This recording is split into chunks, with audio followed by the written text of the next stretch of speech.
네, 오늘은 민수기 9장 1절에서 14절까지 말씀 우리 같이 보도록 하겠습니다. 제가 먼저 말씀 봉독합니다. 애굽 땅에서 나온 다음 해 첫째 달에 여호와께서 시내 광야에서 모세에게 말씀하여 이르시되 이스라엘 자손에게 유월절을 그 정한 기일에 지키게 하라. 그 정한 기일 곧 이달 14째 날 해 질 때에 너희는 그것을 지키되 그 모든 율례와 그 모든 규례대로 지킬지니라.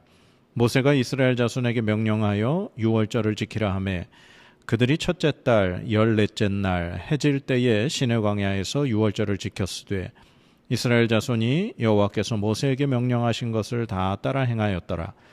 그때에 사람의 시체로 말미암아 부정하게 되어서 유월절을 지킬 수 없는 사람들이 있었는데 그들이 그날에 모세와 아론 앞에 이르러 그에게 이르되 우리가 사람의 시체로 말미암아 부정하게 되었거니와 우리를 금지하여 이스라엘 자손과 함께 정한 기일에 여호와께 헌물을 드리지 못하게 하심은 어찌함이니이까.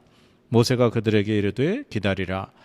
여호와께서 너희에게 대하여 어떻게 명령하시는지 내가 들으리라. 여호와께서 모세에게 말씀하여 이르시되 이스라엘 자손에게 말하여 이르라.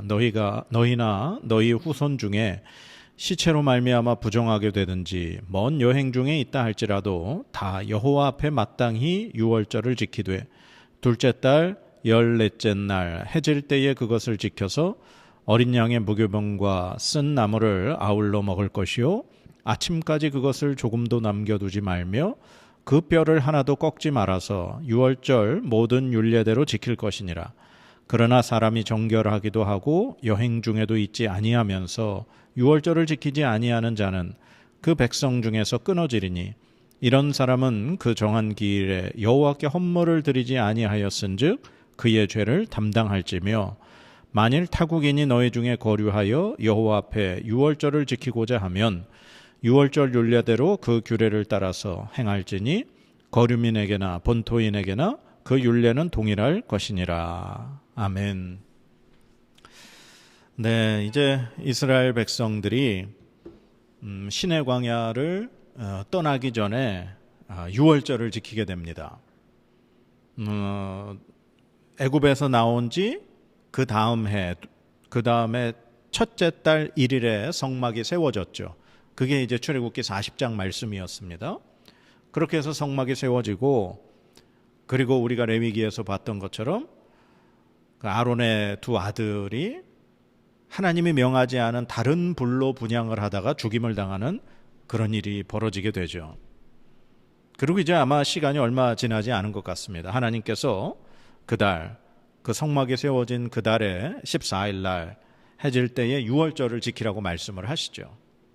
이 민수기는 이 앞에 부분에 이제 전쟁에 나갈 만한 20세 이상의 남자들의 그 숫자를 이렇게 계수하는 말씀이 나옵니다. 그리고 이제 제사장들이 이제 어떻게 해야 되는지, 그리고 레위인들이 그 성막을 어떻게 누가 뭘 관리하고 어떻게 이동을 시키고 어떻게 해야 되는지에 대한 그런 말씀과 또 몇 가지 율법들이 이 민수기 앞부분에 나와 있습니다. 그렇게 하고서 이제 하나님이 본격적으로 이제 시내 광야를 떠나서 이제 광야 행진하게 가나안 땅을 향해 사실 가기 위해서 행진하게 되기 전에 유월절을 지키라고 명령하시는 겁니다. 그래서 애굽에서 탈출할 때가 그 달을 첫째 달로 삼아서 14일 해 질 때에 양이나 염소 중에서 구별해 두은 것을 잡아서 불에 구워서 무교병과 쓴 나물과 함께 옷을 입고 지팡이 짚고 손에 허리에 띠를 띠고 신발을 신고 그렇게 급하게 먹는 그 유월절 행사를 치르게 되죠. 그래서 이 유월절로 인해 애굽에 있는 모든 처음 난 것이 다 죽임을 당하게 되죠. 그러나 이 유월절을 지키고 그 짐승의 피로 문설주와 임방에 바른 그 집 하나님의 말씀대로 행하고 유월절을 지키고 그 집안에 있는 사람들은 그 죽음이 넘어가게 되어서 그 유월절이 애굽을 탈출하게 되는 그러한 가장 큰 기념의 행사가 되는 거죠. 그래서 하나님이 이 유월절 행사를 지키는데 문제가 생겼습니다. 시체로 인해서 부정하게 된 사람들이 유월절을 지키지 못하게 된 거죠. 지금 이스라엘 백성들의 숫자가 남자들만 60만 명이라고 그때 출애굽할 때 숫자가 기록이 됐었죠. 그리고 이제 민수기 1장에 20세 이상 전쟁에 나갈 만한 사람들의 숫자를 점검해 보니까 60만 550명의 남자의 숫자가 이렇게 나왔습니다. 그러니 그 수많은 사람들의 여자와 자녀들까지 합치면 엄청난 숫자들이 지금 이 시내 광야에 머물러 있는 거죠. 그러니 사람이 날짜를 정해놓고 죽는 게 아니지 않습니까? 그러니까 그 유월절 기간에 유월절에 사람이 죽어서 그 시체를 처리하고 장사를 지내야 되는 그런 사람들, 가족들이 있었다는 거죠. 이 율법에는 사람이 죽으면 그날 당일에 장례를 치르도록 그렇게 되어 있습니다. 그러니 그 시체에 손을 대고 시체에 만진 사람들은 그 시체로 인해서 부정하게 돼서 진 밖에 나가야 되고 7일 동안 그 부정함의 기간을 지내야 되는 그 율법이 또 하나님 주신 율법이거든요. 그래서 유월절을 지키지 못한 사람들이 모세를 찾아옵니다. 그래서 모세에게 말하죠. 우리가 시체로 인해서 유월절 지키지 못하게 됐는데 우리가 이것을 이렇게 못하게 하시면 우리 어떻게 합니까? 그래서 모세가 하나님 앞에 묻습니다. 하나님, 이 사람들 어떻게 해야 됩니까? 그랬더니 하나님이 모세에게 말씀하시기를 두 번째 유월절을 말씀하십니다. 9절부터 보면 이렇게 되어 있습니다. 여호와께서 모세에게 말씀하여 이르시되 이스라엘 자손에게 말하여 이르라. 너희나 너희 후손 중에 시체로 말미암아 부정하게 되든지 먼 여행 중에 있다 할지라도 다 여호와 앞에 마땅히 유월절을 지키되 둘째 달 14째 날 해질 때에 그것을 지켜서 어린 양의 무교병과 쓴나물을 아울러 먹을 것이요. 아멘. 예. 하나님이 한 달 뒤에 다시 한번 유월절을 지키도록 말씀하시는 겁니다.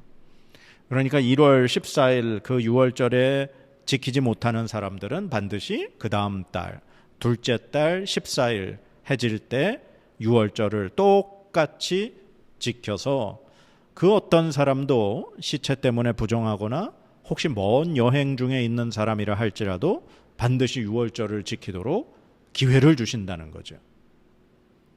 근데 만약에 그러한 부정함이 있는 것도 아니고 먼 여행 중에 있는 것도 아님에도 불구하고 유월절을 지키지 않은 사람은 반드시 백성 중에서 끊어질 것이다. 그렇게 말씀하십니다. 그리고 한 가지 더 마지막에 말씀하시는 게 타국인, 즉 이방인이라 할지라도 유월절을 지키고자 하면 유대인과 똑같은 율례대로 그 규례를 따라서 유월절을 지킬 수 있다 말씀하시는 거죠. 참, 이 말씀을 보면서 여러분은 어떤 거 느끼시는지 모르겠습니다. 하나님은 기회를 주시는 하나님이라는 사실입니다. 어떠한 부득이한 사정으로 인해 그 하나님께서 반드시 지키라고 말씀하신 그 유월절, 이스라엘 백성의 애굽에서 그 하나님의 그 능력으로 모든 첫 번째 태어난 것이 다 죽임을 당할 때 그 가운데 보호를 받고 그 사건으로 인해 애굽에서 탈출할 수 있도록 은혜를 베푸신 그 하나님의 기적, 그것을 경험한 이스라엘이 기억하고 기념하고 감사하기 위해서 지켜야 하는 유월절, 이걸 지키지 못하는, 어쩔 수 없는 상황에서 지키지 못하는 자들에게 하나님이 그 다음 달, 한 달 후에 반드시 지키라고 기회를 주신다는 것, 얼마나 은혜입니까? 그래서 사실 이 유월절이라고 하는 건 날짜가 중요한 게 아닙니다. 그리고 유대인만 지켜야 하는 것도 아니라는 거죠. 이 유월절의 어떤 의미가 사라져버리고 그것을 왜 지켜야 하는지 그런 것도 사라지고 오직 행사, 그 유월절 의무라는 것만 남을 때 유대인들은 유대인만, 그리고 반드시 그 날짜, 이방인은 안 되고, 그러한 우월의식, 또한 그러한 종교의식, 그러한 것들이 굳어지고 굳어져서 형식만 남은 6월절이 된 겁니다. 하나님은 하나님의 형상으로 지음받은 인간이 멸망받기 원하시는 하나님 아닙니다. 하나님은 구원하기 원하시고 그들에게 기회를 주시고 그들이 하나님 앞에 돌아오기를 바라시는 마음을 가지고 계신 분이 하나님이시죠. 우리가 알다시피 출애굽에서 살펴봤지만 출애굽기에서 모세가 하나님의 그 말씀 율법을 받으러 그 십계명과 그 두 돌판을 받으러 그리고 하나님이 거하실 그 성막을 어떻게 지을 건가 그 말씀 받으러 40일 동안 시내산에 올라갔죠. 근데 40일이 다 되도록 내려오지 않자 이스라엘이 어떻게 합니까? 출애굽기 32장에 아론에게 모세는 어떻게 됐는지 모르니 우리를 인도할 신을 만들어 달라. 그들은 40일도 되지 않아 금송아지를 만들고 그 앞에서 뛰놀고 제사하며 하나님 대신 섬기는 그러한 죄를 짓게 됩니다. 그러나 모세가 하나님 앞에 간구함으로 하나님 이 백성을 용서해 주십시오. 그러지 않으면 차라리 내 이름을 생명책에서 지워버려 주십시오라고 자신의 생명을 놓고 간구한 그 모세의 그 마음이 하나님은 정말 얼마나 귀했는지 받으시고 이스라엘에게 또 한 번의 기회를 주셨죠. 그래서 두 번째 돌판에 그 하나님의 십계명을 기록하여 다시금 모세에게 주심을 보게 됩니다. 우리가 잘 알다시피 탕자가 아버지에게 자신에게 돌아올 유산을 달라 그러고 타국에 가서 허랑방탕하게 살며 모든 것을 다 허비했죠. 그리고 결국 아버지 집을 기억하고 아버지 집에 돌아오려고 결심하고 돌아왔죠. 그때 아버지가 다시 한번 작은 아들에게 기회를 주는 모습, 이게 바로 하나님의 아버지의 모습임을 예수님은 우리에게 말씀해 주고 계십니다. 사랑하는 여러분, 하나님은 반드시 우리에게 기회를 한번 주십니다. 우리가 하나님 앞에 혹시 하나님을 떠나거나 하나님 말씀대로 지키지 못하고 큰 죄를 졌다 하면 하나님 앞에 회개하고 하나님 앞에 다시금 나아가야 합니다. 하나님의 용서를 구하고 하나님의 은혜를 구하며 나아가야 합니다. 그러면 하나님이 우리에게 분명히 기회를 주십니다. 하나님이 여러분에게 두 번째 기회를 주셨다면 그 기회를 날려버리지 말고 그 소중한 기회를 잘 지키며 하나님의 뜻대로 하나님과 함께 살아갈 수 있는 저와 여러분의 삶이 되어야 할 줄 믿습니다. 그래서 오늘 이 두 번째 6월절, 이 기회를 주신 하나님의 은혜를 기억하며 살아가는 저와 여러분의 삶이 되어지기를 주님의 이름으로 간절히 축복합니다. 기도하겠습니다. 하나님, 두 번째 6월절을 말씀하신 하나님은 언제나 우리에게 기회를 주시는 줄 믿습니다. 그것은 우리가 잘났기 때문도 아니고 우리가 대단하기 때문도 아님을 압니다. 하나님의 그 넓은 사랑, 하나님의 크신 은혜 때문인 줄 믿습니다. 하나님, 우리가 하나님 앞에 받은 이 소중한 기회를 쉽게 생각하지 않고 잃어버리지 않고 잘 간직하며 하나님 말씀대로 하나님과 함께 살아갈 수 있는 하나님의 자녀 되게 하여 주시옵소서. 우리에게 늘 큰 은혜를 주신 그 하나님을 기억하며 감사하며 살아가게 하여 주시옵소서. 감사드리며 예수님의 이름으로 기도드립니다. 아멘.